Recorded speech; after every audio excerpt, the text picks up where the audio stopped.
ठाकरेंचे काही खासदार वेगळा गट स्थापन करणार, लोकसभा अध्यक्षांना पत्र देण्याच्या तयारीत असल्याच्याही चर्चा। तर काल ठाकरेंच्या बैठकीला 9 पैकी 5 खासदार गैरहजर होते। ज्याला जायचंय त्यांनी खुशाल जावं, त्यांचं भलं व्हावं। आजचा दिवस माझा नाही, पण उद्याचा दिवस नक्कीच माझा असेल। पक्षफुटीच्या चर्चांवरून खासदारांच्या बैठकीत उद्धव ठाकरेंची भूमिका।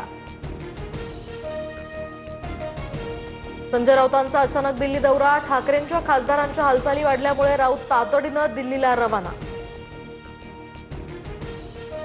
जे आमच्या सोबत त्यांच्यावर आमचा अंधविश्वास, खासदार बैठकीला ऑनलाईन उपस्थित होते। अफवांवर विश्वास ठेवू नका, आदित्य ठाकरेंचं आवाहन।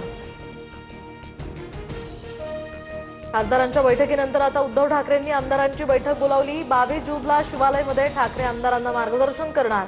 पावसाळी अधिवेशनासह इतर महत्त्वाच्या मुद्द्यांवरही चर्चा होणार।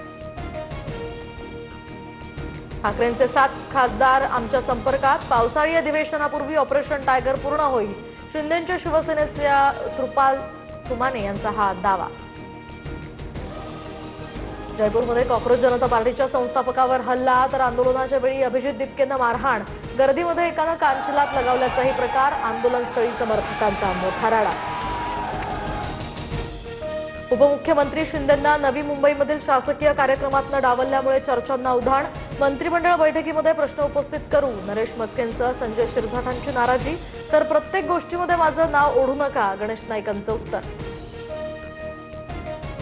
मुंबई महापालिकेमध्ये भर दुपारी बत्ती गुल, 12 वाजेपासून तब्बल 1.5 तास शासकीय कामकाज विस्कळीत। तांत्रिक बिघाडामुळे वीज गेल्याचा प्रकार, कारभारावर प्रश्न उपस्थित। महाराष्ट्रासह 16 राज्यांमध्ये पावसाची प्रतीक्षा, पावसाअभावी पेरण्या खोळंबल्या, तर अनेक धरणांमधील जलसाठ्यानं तळ गाठलाय। पाऊस लांबल्यास पाणी टंचाईचं संकट आणखी गडद होणार।